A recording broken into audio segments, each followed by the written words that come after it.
Well, as you know, the heavy-duty parts business is a relationship business. As you see here at HDA, it's so important to us all to collaborate and work together. We got to be more relevant with the current workforce. The biggest problem and hardest thing to deal with is acquiring new talent. Yeah. Younger people, such as myself, around my age group, it is hard. Like they said, they don't want to just come to work and give their life to work. They want a purpose. They want to do other things. It's one thing to be a part of a company like Vander Haag's, but when you're part of HDA Truck Pride, being part of something greater than yourself, you're helping others.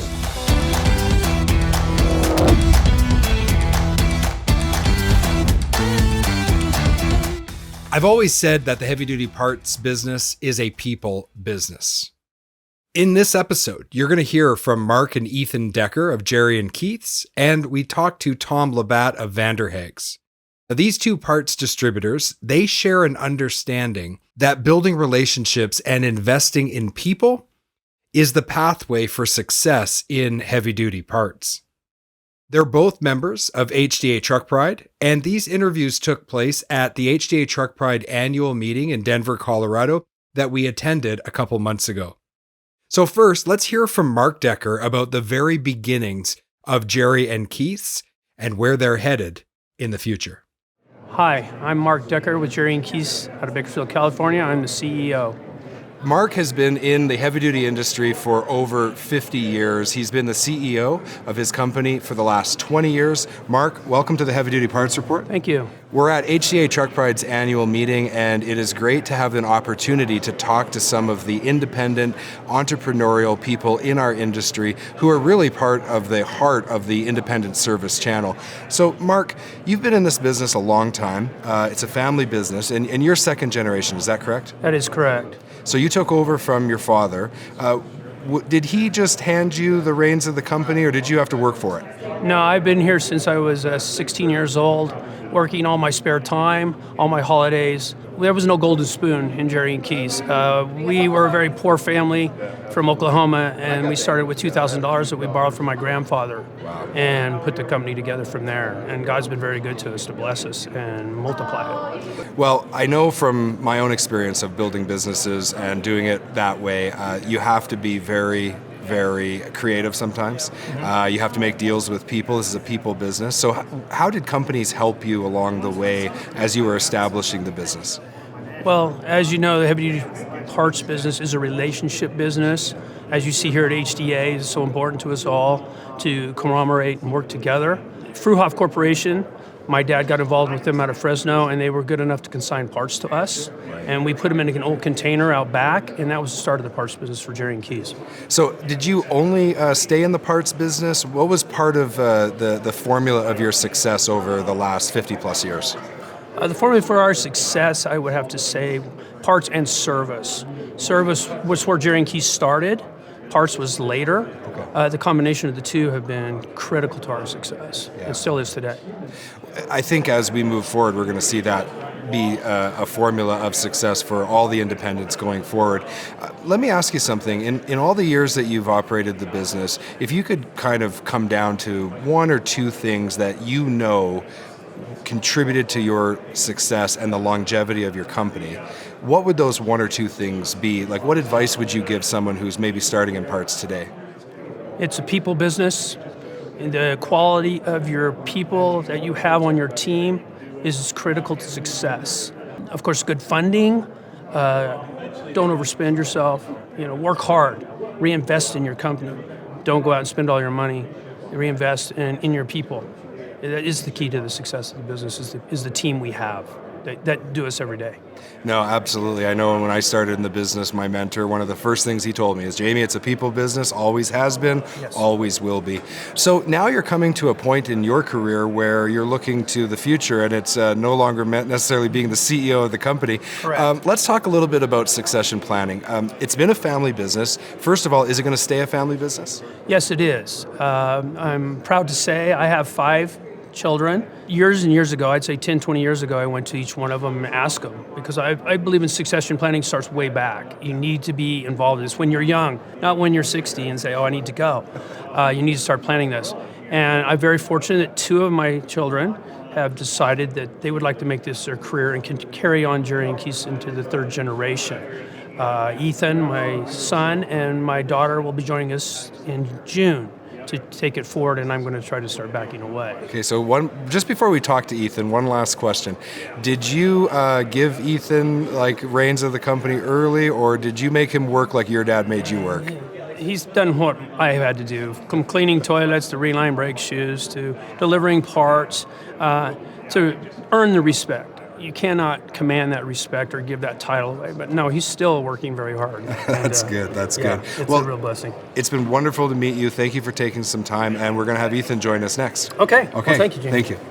I really enjoyed my conversation with Mark, but I was also interested to talk to his son, Ethan, because I wanted to get a better understanding of where someone from the next generation of heavy-duty parts people sees the business going, and how he plans on taking his business, which is a legacy family business, to the next level. Let's talk to Ethan Decker from Jerry and Keith's. Hi, my name is Ethan Decker with Jerry and Keith's out of Bakersfield, and I'm currently the operations manager. Ethan, so great to have you on. We were just talking to your father. We're at HDA Truck Pride's annual meeting. Now, you've been in the heavy-duty parts industry since you were 16, so we'll just say that that's coming up 10 years. You're almost ready to celebrate your first decade in the business. Your dad was telling us that he didn't necessarily just give you the title operations manager. He made you work for it. So what was those early experiences like in the business? Oh, it was tough. It was really hard, kind of coming in. You had to work with, under people, around people, and when you first start, they always think you're just kind of the golden spoon child, right? No matter what. So it was tough going at first, but then over these years, there were some employees that didn't have great thoughts about them, but now I respect the heck out of them, and we work so great together because we earn the respect. Mark Twain said when he was, I think it was something like this, when he was 16, he thought his father didn't know much, and then by the time he turned 18, he thought his dad knew a lot. But he was the one that changed, right? So sometimes, your perspective changes as you get more experience. But it's also kind of like, what? I've got the golden spoon. I'm cleaning a toilet here, guys. That's true, yeah. That was one thought. So now you've got a nice foundation in the business. You've had the opportunity of working with your dad, who's got 50 plus years experience. You've got some great people in your company that have been mentoring you. You've been in a management position, and you're about to take a leadership role in the company. So as you look forward to the future, what do you think is going to be important to change in the business in order to maintain competitive and successful moving forward? So the biggest thing that's probably to change is we got to be more relevant with the current workforce. The biggest problem and hardest thing to deal with is acquiring new talent. Yeah. Younger people, such as myself, around my age group, it is hard. Like they said, they don't want to just come to work and give their life to work. They want a purpose. They want to do other things. The challenge into the future is trying to keep what we do so great and we've done for 55 years, and also expand to keep, to get new people in it, because it's not very attractive to them at this time. Well, and this industry is, like, in many ways, it's one of the best kept secrets, because once you get into it, it's absolutely amazing. But at the same time, younger people, they don't necessarily understand the career opportunities that come. They don't understand the wage potential, and also the demand, which is great for them, right? Yeah. So what do you think you're going to have to do to promote your company to young people to get them to join? I would say just show them. You got to show them too that you care. It's not just about work thing, Some people are really into the whole, they want to chat, get to know everybody, want to know what you're doing on your weekends. Some of them not so much. So it's just really different. It's hard to say exactly, but I would say you just got to be involved and act like you care and show that you care, not act like. You got to care. Yeah. And actually follow through with that. I think you're right, Ethan. People have to really see that not just what you say, but you're actually backing it up with action. Otherwise, they kind of see through that pretty quickly. And you're right, too. I think taking a individual approach and not trying to get just like a one-size-fits-all approach to your staff is really critical. Beyond employment and people in the business, what other areas are you going to focus on? Is there anything in technology? Is there anything in the way that you go about parts and service that you think will have to change as we move forward? I think the biggest change is what's going to be probably is, of course, technology, because it's huge. It's always changing with the trucks and trailers nowadays, going on so fast to, electric and smart things and smart trailers. It's going to be changing pretty quickly, but I don't think it requires a dramatic change especially for the business. Like I say, I always go back to we've been doing it for 55 years. We've been doing something right. We're here. Yeah. So we keep those core values and then improve on and just keep doing what we do best, really.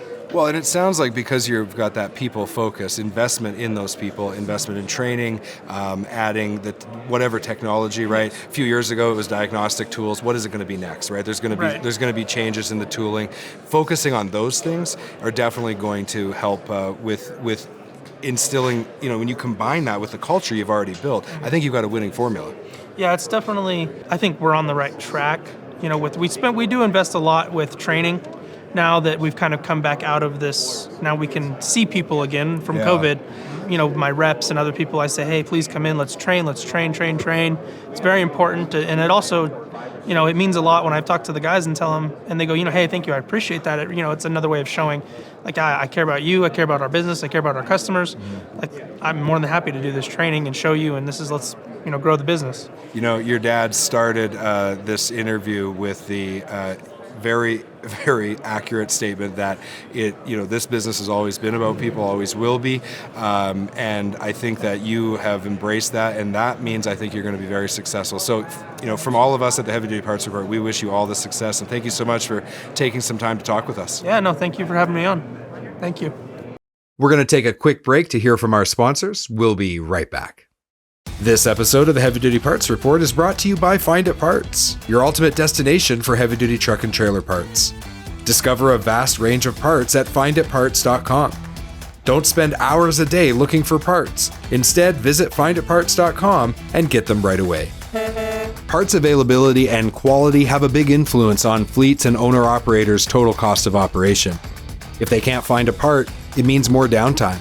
If they install a low-quality part and it fails, it means even more costs like tow bills, hotels, meals for the driver, and lost revenue. That's why we recommend Sampa. They manufacture a wide range of advanced parts for commercial vehicles. Their website has an intelligent product search engine and broad coverage of suspension, steering, and fifth wheel components. Expect more. Expect Sampa. Visit sampa.com today.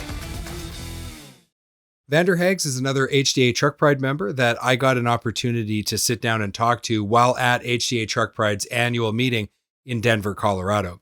It was a great opportunity for Tom Labat and I to discuss the important issues that are impacting the heavy-duty parts industry in 2023. Listen into my conversation with Tom Labat from Vander Haag. I'm Tom Labat with Vander Haag Incorporated. I'm the Director of Purchasing.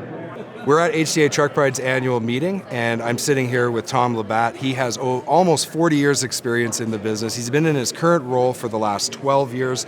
Tom, welcome to the Heavy Duty Parts Report. Thanks, Jamie. So let's talk a little bit about the challenges that independent parts and service companies are experiencing in 2023. We had lockdowns a couple years ago. We had major supply chain issues. What would you say is the most pressing problem of 2023? I would say our most pressing problem right now continues with our growth is people. We have expanded significantly during COVID, and people are so important to us. They're the reason we can expand and take care of our customers.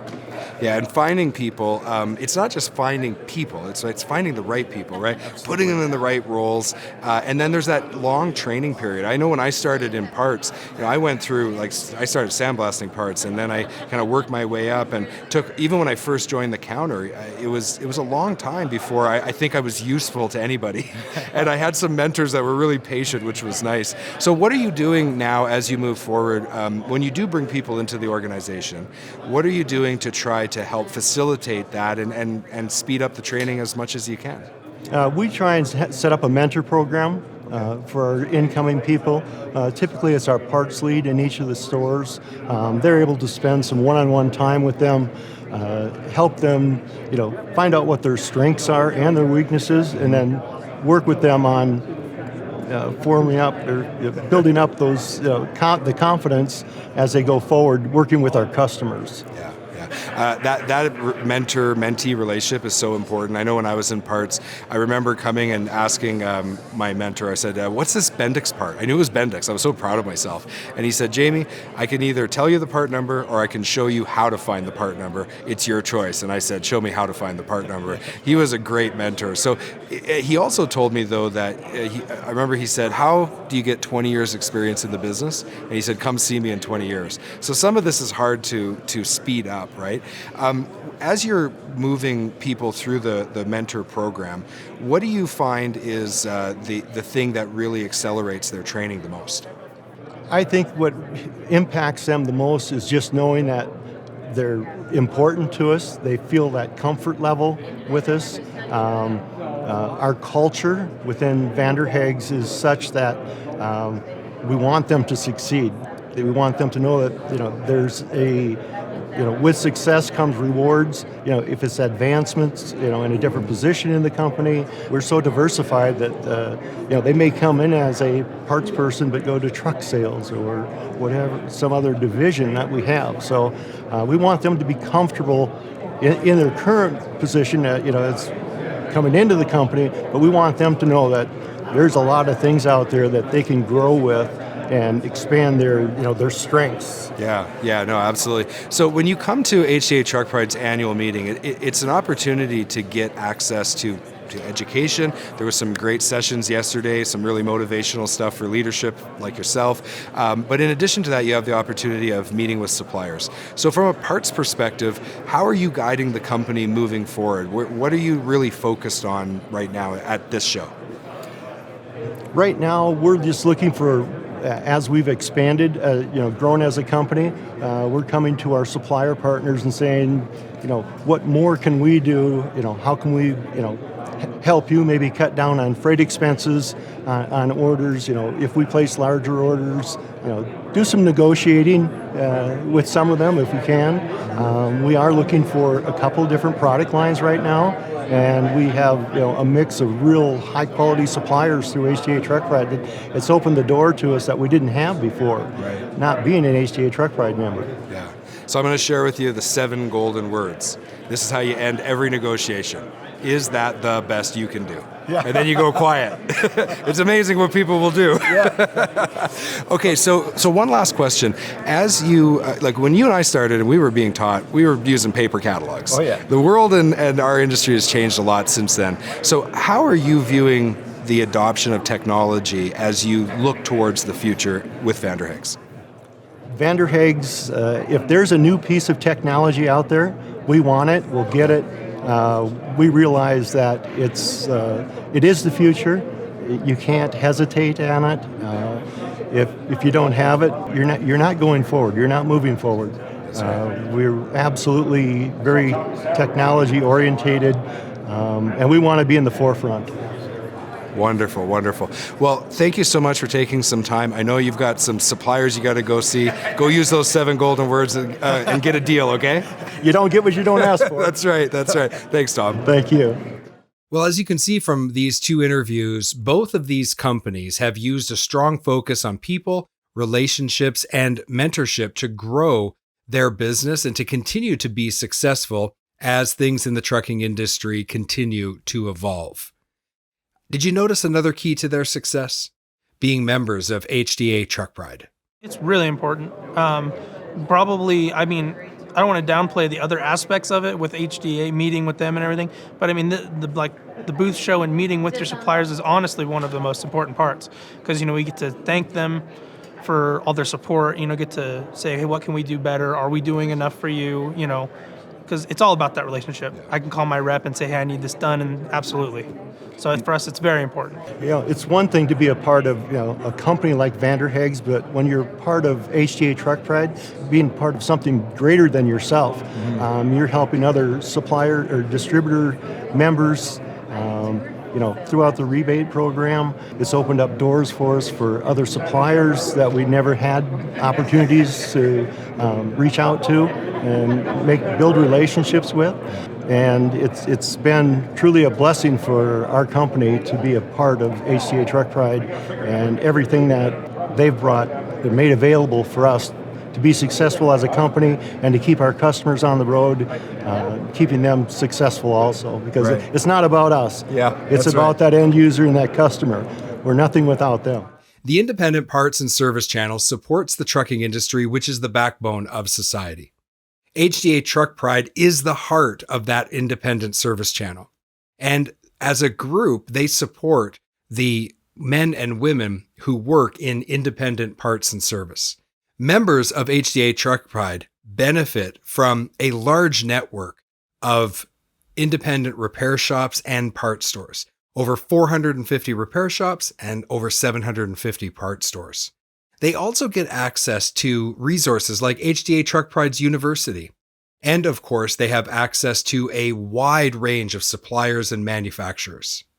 If you're interested in becoming an HDA Truck Pride member, head over to hdatruckpride.com today to learn more. My name is Jamie Irvin. I'm the host of the Heavy Duty Parts Report. Thank you so much for listening to this week's episode.